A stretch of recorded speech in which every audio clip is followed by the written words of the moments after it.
Kate, owner of 123, a business dedicated to supporting leaders who want to be their best selves every day. Because your employees deserve a leader who does their best. Leading is hard work, but the chairs here at 123 are comfy.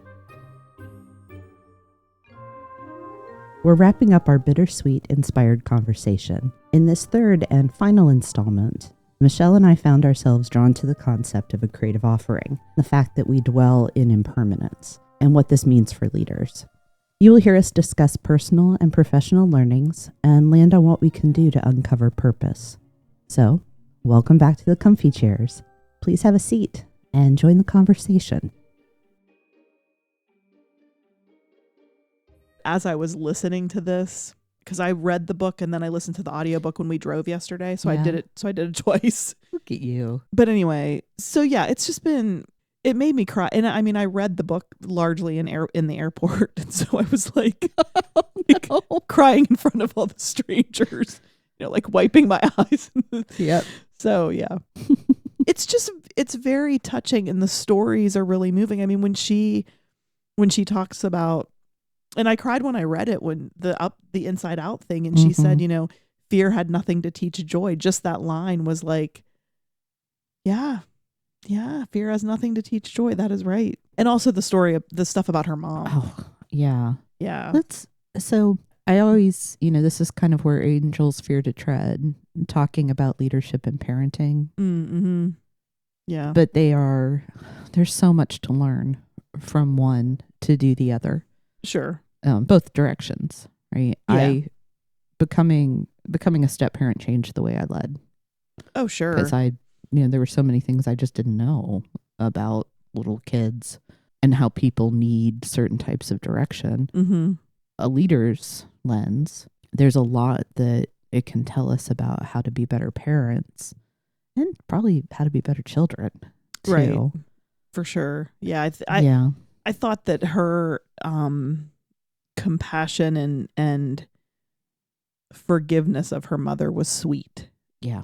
It was very sweet. That definitely made me cry. The stories and the just the experience of her mother as being almost two different people. And I think that I would say as a parent, and you would probably acknowledge this too, because you've been a stepmom from like an elementary school age child to now a teenager, and you are a different mom from the time that they're either born or they're like elementary school and I can remember having this experience when my oldest was, I don't know, probably 8 or 9, and I told him to do something and he said, "You can't make me." And I remember like starting to argue, and then I thought, I actually can't make him. Like he's almost as big as me, and or at least tall. And I remember thinking, I have to change my style. Like I got to figure out a different way to do this.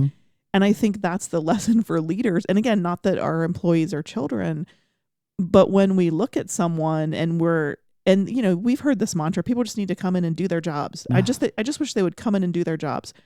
Well, I wish that my children would do what I said when I said do it, that they would do it immediately for their whole lives, but that's not realistic. Totally not. And so I think, just come in and do your job is, it's on the leader to say, what do I need to do? How do I need to lead for this person to do the job that I need them to do? Yeah. And I realize that feels like a lot of work, but that's the work of a leader, in my opinion. It is. Well, I think about Susan Cain's example. Her mother essentially betrayed her trust until she could get to a place in her own life where she could understand her mother's hurts, start to kind of connect the pain her mother experienced from being the child of Holocaust survivors. Right. It's not that it made her mother's behaviors okay, but it gave her space to be able to forgive. Right. And I think lessons for leaders in this is we sometimes have to, sit ourselves down in somebody else's seat and understand their pains to be able to forgive them. Because there is mundane suffering in the workplace again. Yep. And getting through that, it takes a lot of forgiveness of each other. You talked about being upset because your kids won't do what you tell them to every time. Well, sometimes employees don't do what they're told to do. Right. And we have anger. And in place of that anger, we need to find forgiveness so that we can have this healthy, trusting environment. Right. I can think of a few of my employee relationships where, employees deeply hurt me with what they did or didn't do. Right. And, I'm not saying I was deeply personally injured because you didn't complete a report by the deadline. Right. But just behaviors and attitudes toward me. And it would be very easy to say, well, I'm the leader, I just need to buck up. No, what I needed to do was work through the fact that I was injured in some way by somebody whom I wanted to trust. And if I could not forgive, I wasn't going to be effective. Yeah. And I do think that's that moment where you look at that person. I mean, of course, you have the performance conversation if you need to or whatever. But to forgive that person, you have to have that Rebecca in Ted Lasso moment around the boardroom where you look at that person and you see them as the 8-year-old that may or may not have been wounded themselves and acknowledge that's who they're bringing to the workplace, and how can I forgive and have as much compassion on this adult person as I would if they were a child saying the dog ate my homework. Right. I have kept, and I keep it on my phone now, a picture of myself at about the age of 6 or 7. And I've seen that picture. Yeah, this is something a therapist recommended to me. Yep. So that when I'm being really hard on myself, and we could have a whole conversation about perfectionism. Yes. We'll save that for later. But when I'm being really hard on myself, I think about that 7-year-old version of Kate. How would I treat her in this circumstance? Yep. And just to kind of come back to that, start with yourself. Yeah. Exactly. In a case where I feel hurt by an employee, what part did I play? Was it me, or was it the little kid that got hurt? Yeah. What do I own? How can I forgive myself for what I've done or not done? Right. And then how do I need to act toward this person? I think forgiveness is a really good topic for leaders. I've observed, witnessed, and experienced leaders that I would say hold a grudge. Maybe against me, certainly against others, because many are willing to talk about it. Yeah. And they seem to have these really long memories. And I think that it's a leadership competency that we don't talk about a lot. I agree. But people mess up. People mess up. They make mistakes. People lie. They cheat. We all do these things, right? My motto, right? Everybody's a liar and a cheat. No. People are awful. People are awful, right? You have to love them. Exactly. Love them anyway. All of us. Yeah. And sometimes people are wonderful, right? And people are both. And so I think that one of the things that happens when leaders find that person they really connect with, that new employee or that new potential person, they get really enamored. It's often somebody outside of the organization and they're going to be amazing, and you get this false, I think a lot of leaders get this false sense that like this person's perfect. And so young people often are promoted, they get this rise, they're the superstar, and then they do the thing because the people always do the thing, right? And then all of a sudden, like the leaders say, well, what happened to that person? We thought they were the shiniest of shiny. And all of us are dulled at some point. And I've seen, you've seen it too, young people's careers just fizzle because you came in presenting as the shiniest object. And then all of a sudden you're kind of dimmed. And well, you're right. You've got to forgive people for error, for just being human. Because people, it's where the people work, where's there going to be leadership failure? Where there's leaders. Right. But I think what you want, or what I would want, for anybody that worked for me, is the feeling of, I've made a horrible mistake and I'm not going to have a black mark against my name. Right. There may be consequences to my error depending on what it was, but they will be just, commensurate with the error, and then we'll move on. Yeah. So many organizations and so many leaders are just willing to write somebody off because it's like they forget about their own mistake, clearly. Yeah. Well, this is the whole, I'm 50 years old, kids these days. Right, yes. Like, have you forgotten about the very first time that you had to go in front of the board and you weren't prepared? Yes, apparently exactly. You have. Yes, you've apparently forgotten and that you were put it once out of your mind. Inexperienced and kind of incompetent. Yeah, right. As we all are when we start. Yeah. Well, and if we,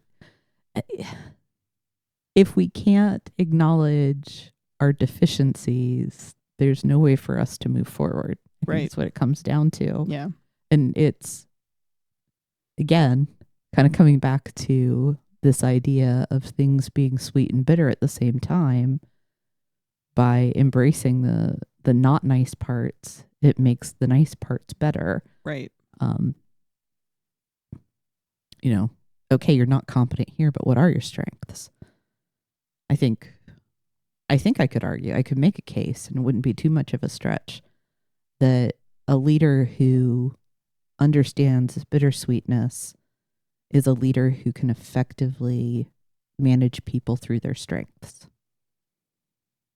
That we say, yep, you're not good at this, but here's a part that you're wonderful at. Right. And we're going to focus on the wonderful.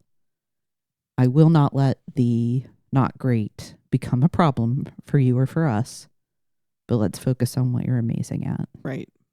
Right. And I think that the other thing is having that balanced view of the organization as a whole, and not just the individual people, but the organization as a whole, as having both the season of onion and the season of honey, right? Yeah. Is that the term, the season of honey and the season of, or the time of onion, the time of honey, right? That's the bittersweet. Yeah. Yeah. Okay. Thank you. Yeah. I couldn't remember. I'm like, that's just beautiful language. I'm so enchanted. Well, it is. And organizations have that, right? Not just people. Yeah. But organizations have a time of onion, a time of honey, right? That they all go through a time of it's not so good, and then a time when it is so good, and the longing is to always get back to the honey, right? That's the longing. Mm-hmm. And there's this profound lack of acknowledgement of the onion. Yeah. So, well, one of the things I wanted us to talk about, primarily because of your background and expertise, was about the implications of a bittersweet mindset for change management. And when we're in the season of the onion, how do we guide people through that effectively without being like, no, we have to have all honey, right. Ignore the onion. Well, I think that the inclination during change, and I'm working on like a tech implementation, as many changes are, that's a part of it, right? As you're implementing some kind of an EMR or a ERP system, and the guiding thought around communicating to the people that are going to be the recipients of this change, whether it's the process, the technology, and most often both, the guiding kind of conversation around the change is tell them the benefit. We got to tell them the benefit, like how this is going to benefit them. And I feel like my job as a change management leader and expert is to remind people, but it's also going to harm them. Well, it's not going to harm anybody. Well, they'll feel that way. Yeah. Okay? They will have loss. And so we have to acknowledge with any change, there is both onion and honey. Any change, right? Even the change that you want, even the change that we're paying a bazillion dollars for, even the change that is going to ultimately keep us in business, which is why you would do something like this. And leaders regularly do not want to talk about that. They're afraid of the negative. They're afraid of the bitter. That's the bittersweet. And that is as a change management expert, leader, and practitioner, I feel like that is the constant uphill battle with leaders. And if leaders listening to this don't hear anything, I want them to hear change requires us to acknowledge the bitter and the sweet. Yeah. It is bittersweet. And the hope is that it will be extra sweet on the other side, maybe, but you have to acknowledge both. I think so much change fails not because, we didn't make the benefits clear, or we didn't do whatever, but because leaders do spend time and energy focused on those wrong things, that they're trying to persuade people to make the change. And leaders are not there to persuade. I mean, that's what marketers do. Right. A leader needs to be very clear about, this is our reality. Here's what's difficult right now. We've made the decision to move this way because we see sweetness in that direction. It's not going to be easy. or we predict that it's only going to be this difficult. These are the behaviors and actions that we all have to take to get from here to there. Mm-hmm. This is by when I need you to do that. Right. What I feel a lot of leaders do is they spend all this time like, oh, what's your frame of reference? And, what's in it for you? And this is what's good. And here's what we're going to gain. They ignore the bitter. Mm-hmm. And then they're like, well, why aren't they changing? Why aren't they changing? It's like, because you haven't told them what you're going toward. Right. You're just talking about it's going to be good. Right. You're not talking about here's the reality of it. Here's how I need you to behave. And you're not setting reasonable timelines around the space of resistance. Right. Right. Because you and I've talked a lot about, that formal definition of resistance. But I think it should be celebrated when it starts. Right. That's the moment where it's like, good, I need you to be different. Yes, exactly. That's Thank exactly you. right. Thank you so much for resisting. Right. Now let me tell you how much longer Right. the business can afford for you to resist. Right. The right channels for it and the professional behaviors around it. Leaders they don't even want to see bitter. And I think that what's important about the word bittersweet is it's one word. Yeah. It's not two words. It's not bitter and sweet. It's bittersweet. It's one word. Yeah. And it is, and humans in bittersweet reality are both. Mm-hmm. They're experiencing, we are always all experiencing both bitter and sweet. Mm-hmm. Life is bittersweet. Yeah. Well, have you watched The Good Place? I have, yes. Yeah. Yes. Yeah, they talk about this. It's going to be a horrible paraphrase, but because we know we're going to die, we're all a little sad sometimes. Exactly. Yeah. We're all a little sad all the time. Yes. Yes. And the truth of that, if you don't let yourself acknowledge your own sad, then you're not acknowledging other people's sad, and you miss out on that shared enjoyment of life's impermanence. Exactly. Well, and I think the same is true for leaders, right? Because not only, of course, we're going to die, but we're also not going to always be the leader. I mean, people have to retire at some point. I mean, exactly. Sometimes you die on the job, but for the most part, right? I mean, hopefully you don't, but some people do. Some people do, but we all know at least one. We do. But for the most part, I don't think enough leaders also have that moment in the boardroom when they're leading the meeting to be like, this isn't always going to be me sitting in this seat. Mm-hmm. Right. Or if they do, it's more like I got to get out of here versus I need to prepare. And we can call it succession planning, but at the end of the day, it's impermanence. It's impermanence as a leader. I'm not the permanent leader because nobody is. Right.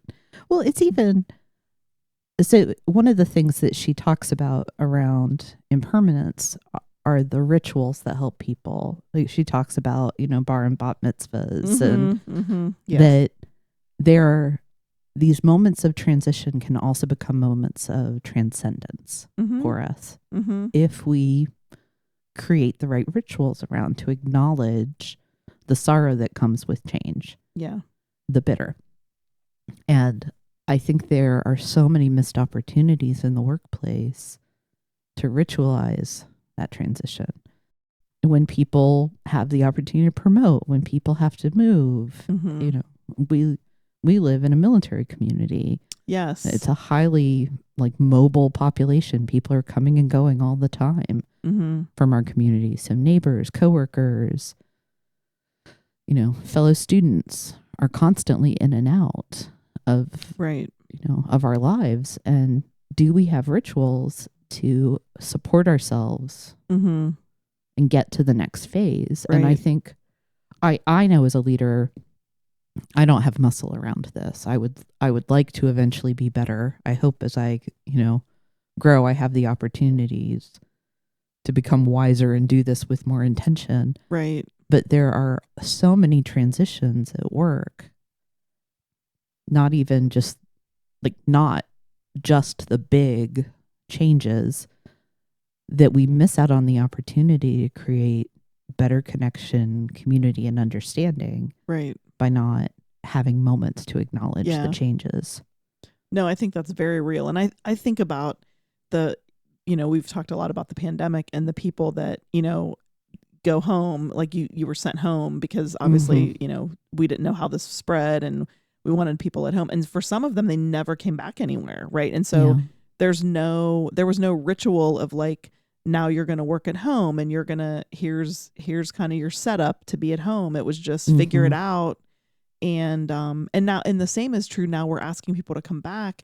And in many cases, we've sold the building. It's being turned into housing. We're having, quote, hotel space, which I come into, I don't know what, like basically a desk and a cubicle, but I don't have anything, can't bring anything because I can't leave it there. But the last person probably left like a coffee cup. Right, exactly, with some moldy cream in it or something. Yeah. Yes, and we're not doing a good job of preparing people for transition, I guess, of any kind. And usually when you end a project or you end something, it's like, well, let's go have a dinner. This is this last person's last day. And yeah, well, I think of best laid plans too. When we were both working in the same department, and our whole like division, all of the corporate services were moving. Yeah, building to building. Yeah. Yes. And it was, we had a beautiful plan. We did. And then the air conditioning broke. Exactly. Yes. And throw the plan out the window appropriately, because people could not work in that environment. Yes. And instead of saying, well, we can't do this whole big, beautiful transition plan, what can we do? It was just, nope, just get people moved over. Just move them. Yeah, exactly. And that's a reality. It is. That's the way things happen in life. You make up, the best way to make God laugh is tell him your plans. Exactly. Yes, that's exactly right. And I do think as an organization, we missed out on being able to provide people with some message of, this didn't go the way we wanted it to. Right. And there are parts of this that are still going to be kind of icky. Right. Right. Well, and I think that that's the message I would want leaders to hear as well around that concept is, this might not be your inclination as a leader to provide an ushering of people to the next phase. That quite honestly isn't always my inclination. I'm a Gen Xer or whatever. It's my personality. Who knows? You are very pragmatic. Yeah. Like, let's get it done. Let's move, I don't need a party. I don't need a, whatever. But I think as a leader, I think the most important thing, or I won't say the most, that's an important thing for a leader to remember, is that people need different things. What do we need to do to make sure this goes better? Right? Maybe not just great, better. Just better. Yeah. Let's just go for better. Well, that's, I think that's commonly a problem, is there's this all or nothing. It's a very binary approach. It has to be perfect or we're not going to do it. Yes. And sometimes it just needs to be better. Yes. Yes. Don't let perfect be the enemy of good. I had a thought and I want your reaction to it. Do you think one of the reasons that some leaders don't think about forgiving their employees is because they also don't think about asking for forgiveness for their mistakes? Yes, I think that's exactly correct. Again, it's that anger versus sadness, right? Like, this person didn't perform and I'm mad about it. And so I'm telling the person that I'm mad about it. And then I'm going to hold a grudge about it because I think they're now a low performer, right? Versus, I had an expectation that this person perform. They didn't perform. That's a performance problem. But as their leader who has a relationship, it also hurt me. And so I have to address the performance issue, but I also have to forgive the pain that it caused me. I don't think leaders acknowledge that it caused them pain. That's what I think. And then I also think that conversely, you're exactly right, that I make a mistake as a leader. Maybe someone points it out to me, but I don't ever, I say, oh, I'll change then. You're right, I'll work on that. But I don't ever move into empathy of, I made that mistake as a leader and I hurt somebody. Yeah. And so I'm going to ask you for forgiveness. There's an acknowledgement of I performed badly. Same thing, right? It's a performance issue. I performed badly. I'll work on that. Versus I performed badly because I have a relationship with these people. It also caused them pain. And I'm sorry for that. Please forgive me. Have you ever had a leader apologize and ask for forgiveness of you? I've had a leader apologize. I've not been asked for forgiveness. I've had a leader apologize with excuses. I'm sorry. I forgot I was supposed to do that. I'm sorry. I'm sorry you felt that way. Yeah, that's my favorite. Yeah. But yes, so I have had people apologize to me. I haven't had people acknowledge, and that must have hurt you. And I'm sorry. Please forgive me for the pain that caused. And I have had leaders hurt me where it did cause me pain. And I don't hold that against them now. I mean, I'm not like, I do forgive without being asked. Yeah. But that's like, people that do that for themselves. Sure. And I don't mean selfishly. No. Like it is a healthy thing to do to give forgiveness. Yeah. I'm not walking around holding a grudge or thinking that people are bad. I think that most people are good and bad. Most of us are just trying as hard as we can. I know. Exactly. Tell me about it. Yeah. Or barely someday. Right. Or we're not trying at all and we're like, I'm done. Yeah. Yeah. I feel seen now. Exactly. That's okay. Yeah, exactly. Yeah. So, okay, compassion. Let's talk about compassion and empathy and bittersweetness. For sure, big leadership skills, competencies that are necessary. And I also think as a leader, I want to have those. I want to have compassion. I want to have empathy. I had a therapist say to me one time, though, as I have these moments where I don't want to work around or with certain people because they're not kind. They're prickly. And I said to this therapist, I feel bad because I am a person of compassion and empathy. And I want to, be willing to work with all people, regardless of how prickly, unfun, et cetera, they are. And because I acknowledge that these people behave this way because of their wounding, right? They've been wounded and I want to be compassionate about that. And he said, well, I appreciate that. Like, it's not their fault is what you're saying, right? It's not their fault that they behave this way. And I said, yeah. And I want to be compassionate about that. And he said, well, think about a rabid dog. Like, it's not the dog's fault that it has rabies, but you're not going to go pet it. Yeah. And I was like, fair. Well, and honestly, I mean, frankly, sometimes those people that are prickly and mean and unpleasant have made a decision to be so. True. It's not just I'm a rabid dog. It's I went out and I found rabies. Right. Because it works for me. It's gotten me promoted. It's gotten me rewarded. Right. Yeah. Right. Yes. Yeah. Well, I mean, you've heard me say this more than once. I don't fault people whose bad behavior, it got them, they were rewarded for it before and they keep doing it. I don't fault them for that because it benefited them. Right. I fault the system or the leaders before them who rewarded it. Right. Who celebrated it and promoted it. But when they get the feedback, when they become aware of, hey, you're not fun, you're a jerk, you're prickly, right. You fill in the blank, and they make no change, then the fault is theirs. Yes. And I would say where the compassion comes in is when, and we experienced this in some of the training that we got, when the leader, as coaches, like we're getting trained to be coaches, to be executive coaches, when the leader is told this is no longer working for you, and their blinders come off and they realize, wow, this worked for me for a lot of years and now it's going to take me down. What helped me, right? That's where my compassion comes in, and I will engage with that person. And I want to, right? Because the same is true for me. When I discovered like the thing that you do that you think is just normal for you doesn't work for you anymore, I better do something about that, right? So I want to offer that same kind of compassion. But yeah, if you're a leader and you've heard that feedback and you choose to ignore it, I don't want to work with you. And you can still have compassion from a distance.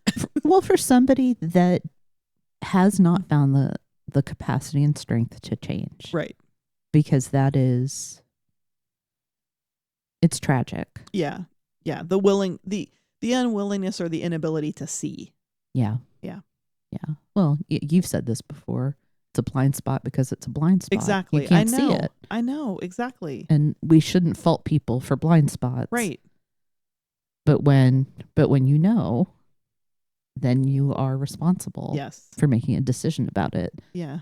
Exactly. Is it Maya Angelou who said we do what we do until we know better, and then when we know better we do better, or something? Or we at least should. Some kind of paraphrase of that. Paul wrote about before they had the law, they didn't know. Right. Yes. I mean, she talks a lot about all the religious writings and even some of the ancient mystic writings. Yeah, mysticism. Is so yes, it is fascinating. It is fascinating. I actually didn't realize, she kind of defines mysticism, and I didn't realize it was or at least it was viewed by the religious community as people trying to like bypass the religious leaders and go directly to God. Like that was kind of how she defines it a little bit. Yeah. I think it's a fascinating, we talked about anthropology earlier and sociology. I think it's fascinating that nearly every major religion has a branch of mysticism.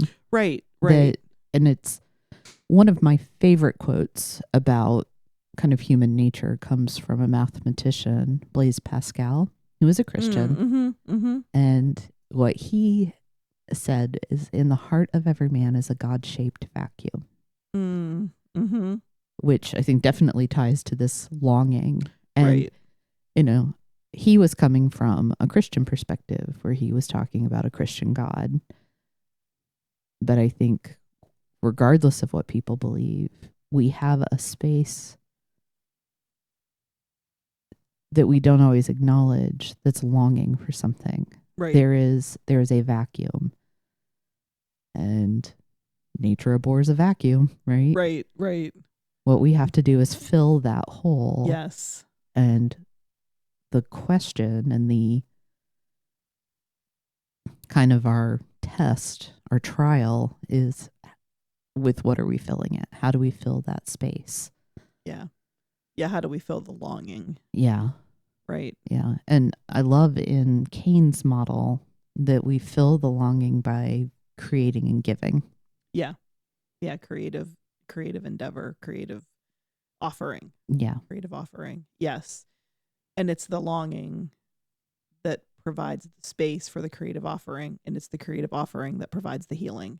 Yeah. I think that's the loop. I am intrigued in her writing about her self-proclaimed agnosticism and then what that means, the implications for her around this, especially having grown up as an Orthodox Jew.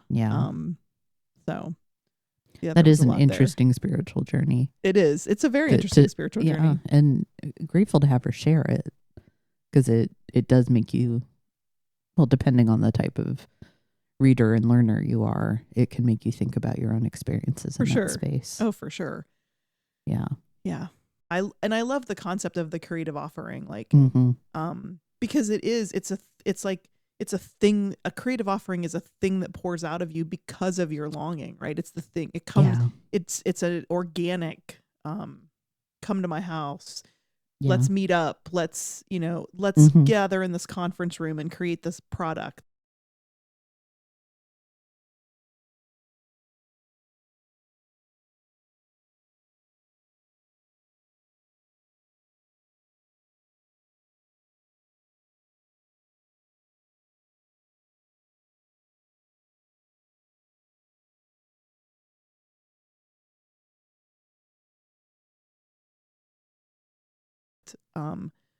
Let's talk about how we can advance this work. So I'm trying to think of what else in the book I wanted to highlight. Is there anything else you wanted to highlight? Oh, I think we've covered so many interesting things. We have. Yeah, this book had a lot of good conversations about musicians. I mean, it started out with the whole the cellist in Sarajevo. Yeah, and then her love of Leonard Cohen. Yes. But that whole I'm going to listen to a sad song now. Yes. Well, and that's the premise or the start of the book, right? Is just why do I feel, and that's one of the questions in the quiz. Why do I feel, or do you feel uplifted by sad music? And I wouldn't say uplifted. I don't know how I define that, but I would definitely say I have a swelling in my heart. Like that open-heartedness happens for me with sad music. And certainly, Leonard Cohen, I don't like Leonard Cohen's version of Alleluia, but I do like the word. I like the song. The Katie Lang version, maybe the version. The perfect in my one. books. Yeah. Yeah. Rufus Wainwright, that's probably one of the ones that Yeah. Well, Nate is somebody that has that physical reaction to music. He does get goosebumps. I realized recently that's not the sensation I get.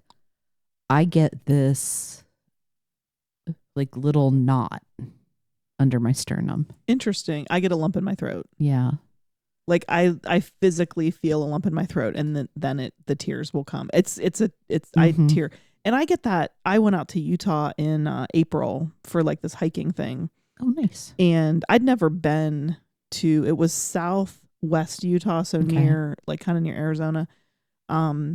Stunning red rocks, but also like sandstone and sand and lava rock. I mean, it's just a fascinating part of the country.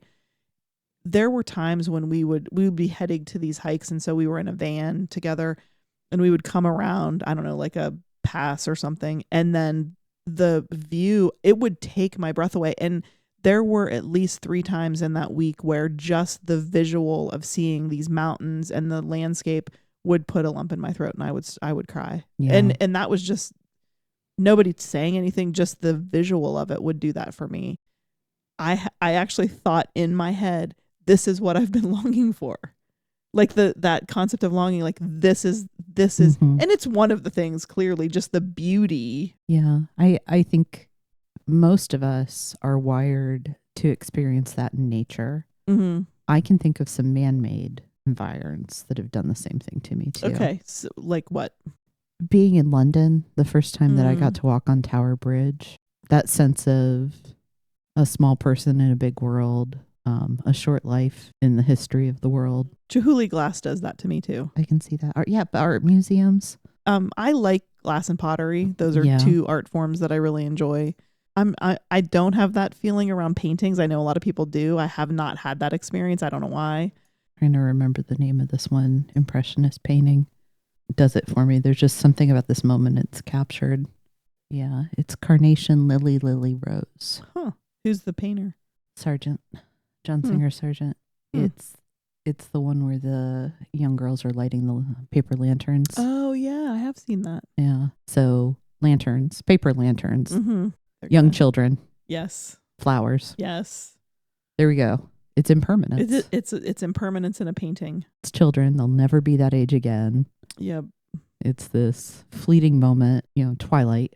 Oh gosh. One time I was being driven home after a babysitting job, and the dad was taking me home. He got to the end of his driveway and said, "Hey, look at this," and turned off the headlights. And they lived right across from a field, and it was a light with like a million fireflies. Oh, wow. Yeah, I love that. Yeah. And so that's been 30 some years now. Wow. I remember that moment.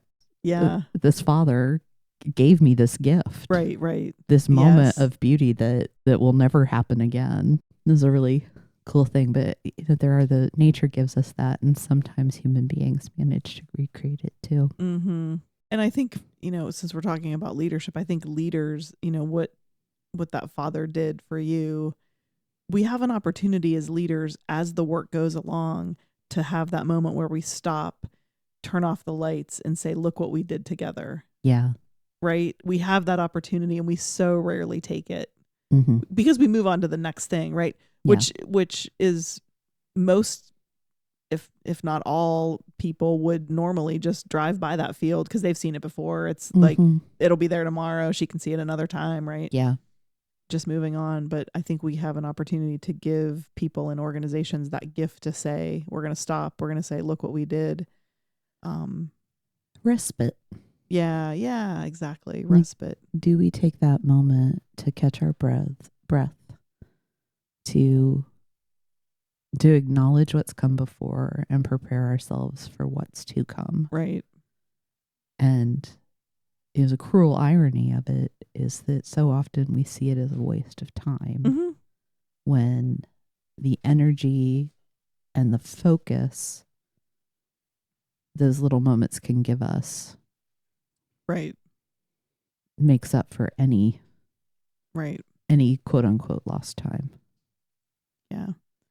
Well, and I think we have to stop telling ourselves that it takes too much time. And again, having to make it be perfect, Yeah. Right. Yeah. Perfectionism is an evil in the world. It is. It really is. And I think according to at least Cain's, maybe one of her thoughts is it's kind of like a special brand of it in the United States. Like it's not This is kind of cultural that we have as Americans, the rugged individualism. And I mean, we didn't even touch on the winners and losers. Oh, I know. Concepts. No, I know. Yeah, that was that somehow, you know, if you aren't successful, you're morally flawed. Like, what a horrible thing we've done to ourselves with that. Well, and again, it goes back to the sports thing, right? You know, somebody's going to win, somebody's going to lose, and we're going to gloat about it, or we're going to cry about it, or whatever, as opposed to just being like, two teams came, they both did their job, somebody scored more points than the other, and we're all moving on. Yep. So let's celebrate the people that won and thank the people that lost for coming out to play. Exactly. Well, if we think about, talk about Ted Lasso again, the one episode where they come out and play against Man City, and it's just, there's a hot mess left, right, and center. Yes. And he's congratulating, Ted goes to congratulate the other manager, and the two of them meet each other on the field like equals and friends, even though that's the only exchange they have with each other. Right. And they both know what really matters is the young men we're working with. That's right. Off the pitch and on the pitch. Yep. Yeah. And that's what I think is, and I think that as leaders, that's another thing is I want to, the folks in my charge, or whatever language we want to use, the folks that are in my sphere of influence, I want them to have a quality experience and be quality people in the workforce and out of the work, out of the workplace, in the workplace and out of the workplace. Yeah. Well, the way you talk about being a parent, I'm so glad that I got to encounter that before I became a stepmom, that the job of parenting is to put cool people out into the world. That's right. I believe that. I absolutely believe that. The job of leading is to help cool people do their best. Right. Exactly. How would you summarize the reading? How would you summarize the research? For me, there are two things that stand out. Well, maybe three. I'll go with three and we'll see if I can keep it to just that. I'll say I have a personal takeaway, an intellectual takeaway, and a professional. Okay. The personal takeaway is, as somebody who shares that bittersweet sensibility, it was a very affirming book for me. A lot of what she described, that kind of resonance and poignancy, is something I didn't have the language for before. It just felt very like, okay, here's somebody that has experienced some things in the world the way I have. So I'm very grateful to the book, to Susan Cain, for putting something out in the world that acknowledges folks like us. Intellectually, I really liked being exposed to the broad range of academic disciplines, religious thought, and that she was able to make the case for the fact that this is part of the human condition through that there's psychology and neuroscience and even faith-based studies that tell us people long, and it's not a flaw. In fact, it is possibly the key to us having not less sorrow, but more connection. And then professionally, it's given me a framework to think about purpose, and specifically my own purpose while I'm trying to start a new business. What is the pain that I have? And I know we don't like to talk about pain in the workplace, but what's the thing that hurts me that can point me toward, that can be my North Star toward what I can do to make things better? So I don't have an answer to that yet. I think I have a sense of what it is, but the takeaway for me is I can use my sense of my understanding and appreciation of the brokenness of the world, that is a sign and indicator of where I can do fulfilling work. Does that make sense? Yeah, absolutely. So those are my takeaways. Like, oh, thank you, you've seen me. Oh, I learned some stuff and made some new connections. And I have a tool to think about how to organize myself around purpose. I appreciate everything that you just said. And I really, it resonates with me, your experience, because I've been through kind of a similar thing. You have been, yeah. And I would say for me, the takeaway is, because I'm geeky like this, I'm going to use 3 P words. So yay. The first one is, I would say I read the book and I felt a tremendous sense of permission to be myself. Yeah. Because I am someone who, when that Cleveland Clinic video rolls and the people are, she talks empathy. about that, the empathy video, and, I am going to cry. I'm going to cry every year when Peter comes home for coffee and makes the Folgers. Yep. And I felt a tremendous sense of permission because that is me living in the bittersweet. Mm-hmm. So I felt a lot of permission. I also feel this permission to acknowledge that that my power is in that creative offering. My power is in the sense of community that I foster. And that is who I am in my work. It's who I am in my personal life. It's who I will always be. And there is a power in that is worth something. So as an independent consultant, I have to get better at articulating the power that I bring is the acknowledgement of the sense of community necessary to advance the work. And because of those two things in reading this book and what's gone on in the last, 3 years, and for me personally, the last couple of weeks, I feel like I'm on the precipice of something. Yeah. I feel like there is this kind of launching off period. Mm-hmm. So I really appreciate the opportunity to come and talk to you about this because I haven't done that. I haven't done this kind of reflection in a while. And so I really appreciate that because I do feel this permission to be myself, the power in who I am as a person, and feel the sense of being on the precipice of something, whatever the next thing is. So I would say in that summary to thank you for the opportunity to both read this book and talk about it with someone who is hella smart, enjoyable to talk to, great conversationalist, ate the bread despite, the mistakes that were made. I appreciate you. So thank you. Oh, it's mutual, Michelle. Thank you so much. Thank you. Thank you. Thank you.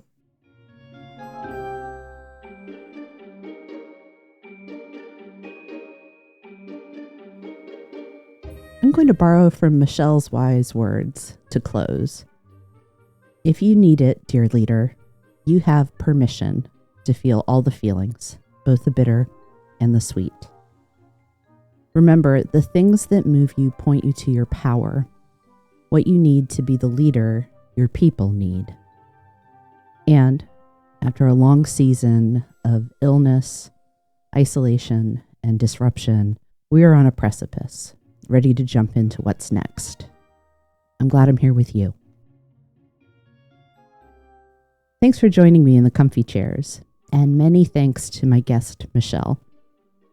If you enjoyed this episode and you'd like to help support the podcast, please subscribe, leave a rating and review, or share it with others.